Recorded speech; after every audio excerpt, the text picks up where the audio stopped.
777, aka Diz, and this is The Force Always. Welcome to the show. It has been a long 1 week for this show to come again because last week I was having some internet troubles, so I'm back here at this time. I thought I'd wait that extra sort of week knowing that certain events may unfold, like possible Han Solo trailer. That hasn't happened, but also the Oscar nominations were early this morning. Let's get into the Star Wars news, views and reviews. So starting off with the Oscar nominations. Star Wars The Last Jedi got nominated for sound editing, sound mixing, original score and visual effects. So 4 nominations for Star Wars The Last Jedi.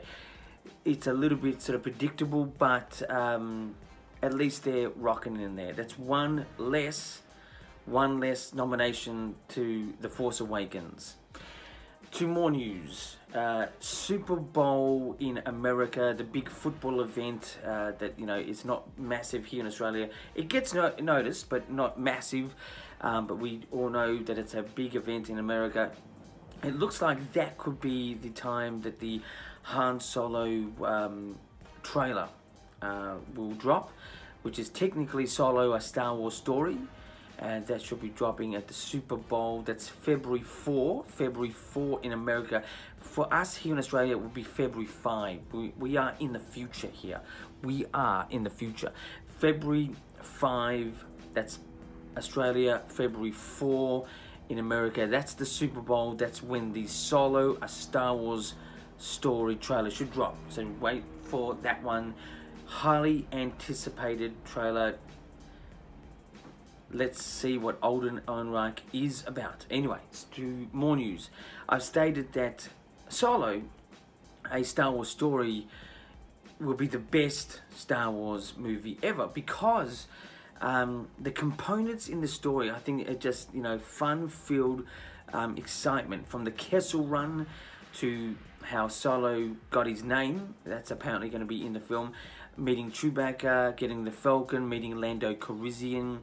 And if you can just add a passionate story there, this thing, I reckon this thing could go as well as an Indiana Jones, but as a Han Solo sort of film. And it's funny because Indiana Jones was played by Harrison Ford, and then this is his character, but the early years, not played by Harrison Ford in this Solo, a Star Wars story film. It's played by Alden Ehrenreich, and we're anticipating to see if he's got that knack until we see the trailer. But yeah, that's why I'm sort of saying it's going to be the best Star Wars film ever. The only thing I'll say that it won't be the best in is it is backtracking. I'm into sort of forward-thinking ideas with Star Wars. I'd like to see it move forward, but this, I think, will be great. And I remember as a kid in the 80s, Han Solo was probably the most iconic male character for males to look up to, even though he was a bit of a nerf herder and things like this, as they say in the film. But he was probably a step above Luke Skywalker in my opinion, and probably a number of people out there. Anyway, 2 more news. A synopsis for the Solo, a Star Wars story, has been released. It's on StarWars.com. Check that out. It's pretty straightforward. It's nothing out of the ordinary, but it's available now on StarWars.com. The synopsis for Solo, a Star Wars story. It's out now. Check it out. 2 more news. The Last Jedi is the highest grossing film in America and worldwide.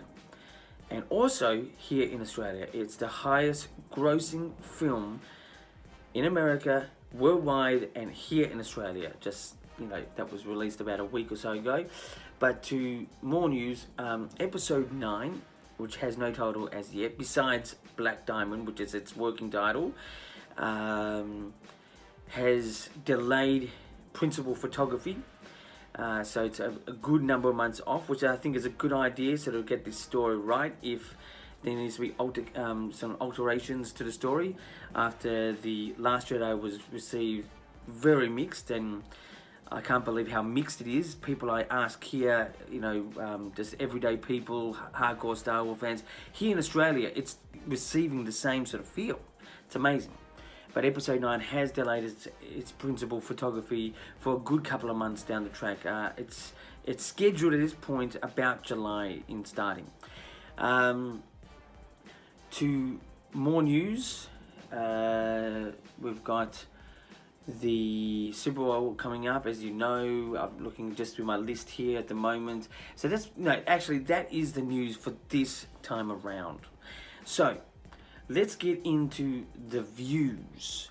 Views this time around and it's always about my story ideas rather than predictions. I'm not into having views be about predictions. It's just my story ideas and what I'd like to see Star Wars do. What time length should Episode 8 to Episode 9 have? Technically, from Episode 7 to Episode 8, which is The Force Awakens to The Last Jedi, was, from one point to the next. It was straight away in a roundabout of thinking. When you see the film, you see what I mean. It doesn't go straight to Rey and Luke, but it pretty much takes it from that point shortly after the start. I should put a spoiler warning for that one, but I'm sure a lot of you out there would have seen it by now. I think the time length should be a good couple of years. I'd like to see a bit of decay in this next film. Episode 9 really needs to bring... it really needs to bring an emotional darkness. I think this is the one component to Episode 8 that wasn't there, in emotional darkness. Just something riveting, something really decayed, something really just old and tattered to the point of obliteration. Like, especially with characters. I'd like to see, Kylo Ren sort of sport a longer hairdo, more sort of paler type skin, sort of really, not very healthy looking. Just to sort of give that sort of, not Sith look, even though he's not a Sith, just that real dark side look. Look, if he does sport a new helmet or whatever it is, it might be fine, but I think that may not work. But I'd just like to see him with longer hair, almost that sort of like old school 80s rocker, almost, not glam rock, but just an old school 80s rock sort of feel to Kylo Ren. There's, longer hair, paler skin, sort of gothic almost. I mean, that to me would suit the character really well. So the time length between 8 and 9, which is The Last Jedi, to 9, which is untitled so far, besides its working title of Black Diamond, should be at least 2 or 3 years technically. So there's a bit of time has passed. That's what I'd like to see. I think they may continue the trend going from one to the other to keep this trilogy the same. That's what I think they may do, even though this was a sort of a prediction part of my storytelling idea. The whole idea of views, again, is about my story idea. Story idea this time around is between Episode 8 and Episode 9. It should have at least 2 or 3 years in between. Anyway, that's my views for this time around. Now, let's get on to the reviews. Reviews this time around is going to be very unusual. I've noticed for quite a while, through internet and just friends, it used to be, prequels versus originals. A lot of people were just getting on the hate bandwagon or dislike bandwagon for Star Wars, getting used to it, knowing how it works, really trying to get the real fans unsettled and stuff like that. I've seen this happen before within a different type of culture. Really, Star Wars is a culture. The other culture that I've seen this happen through is something that's connected to me since the early 80s. I mean, I'm into hip-hop music. Hip-hop music had a real strong energy, supported base that supported every aspect of its own. And then to the late 80s, it started really turning in on itself. Like, Cruise started battling out of Cruise and really started bringing a lot of negativity to the plate. And it started, the haters came out, the lovers were still there, and it just caused lots of friction. And I'm seeing this happen with Star Wars. So my review is all about the lovers and haters of Star Wars. If you don't like it, that's fine. If you do like it, that's great.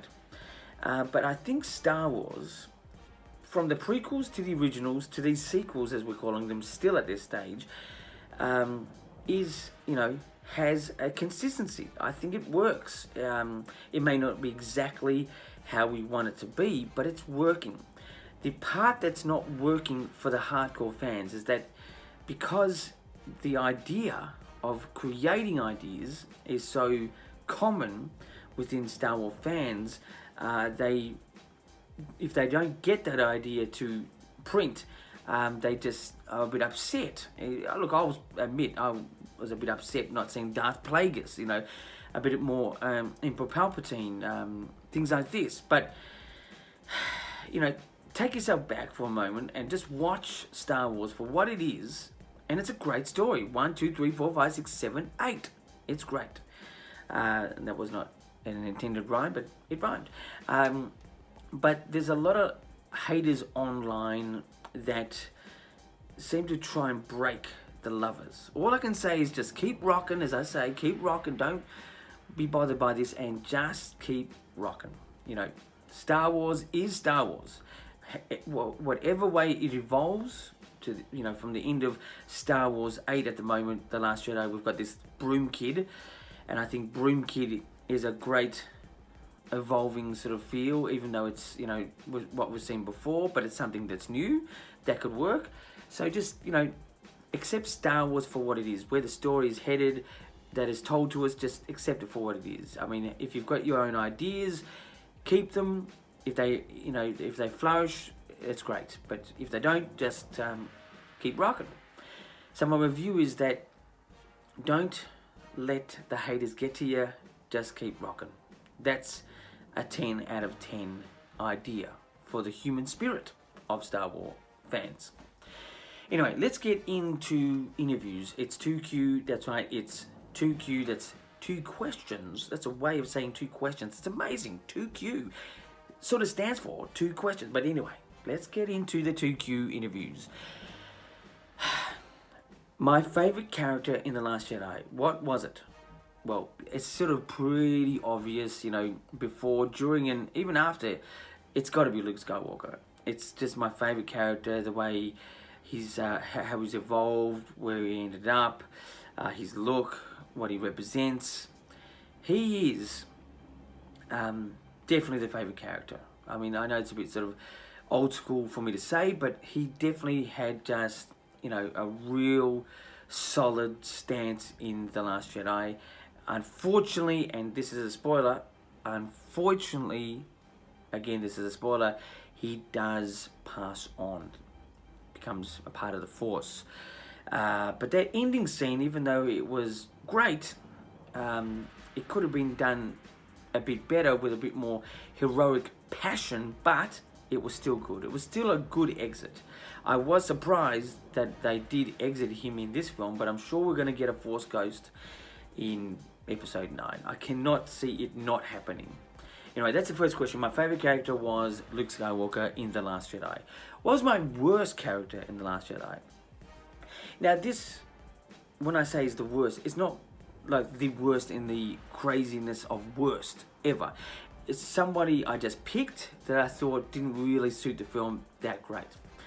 The character was an alien, which is very unlike me to say an alien is a bad character, but it was the character that was called, I think, Boré or Bombay Skay, which is actually voiced by Mark Hamill, who plays Luke Skywalker. So it's sort of like the good and bad of Mark Hamill in this film. So the Bombay or Boré Skay, I think he is, voiced by Mark Hamill. The look of the character was just, or the feel of the character I was just not into. He voiced it well, Mark Hamill voiced it well, but it was just more, it wasn't a great character. It was the character that was in the casino that was feeding the coins into BB-8. That's actually voiced by Mark Hamill. If you look at the credits at the end, you'll see. I actually saw this film so many times. So far, I've seen this film 8 times. I'm going to actually see it next week and maybe one more time after that. But I got a lot of time to sort of check out a lot of little bits and pieces. And that was one. Mark Hamill plays that character. It has also been announced on StarWars.com, but that was my worst character in the Last Jedi, which was a Bombay or Borre Skay. Little alien character in the casino. While we're in the casino area, a lot of people are hating the casino whole part of the film.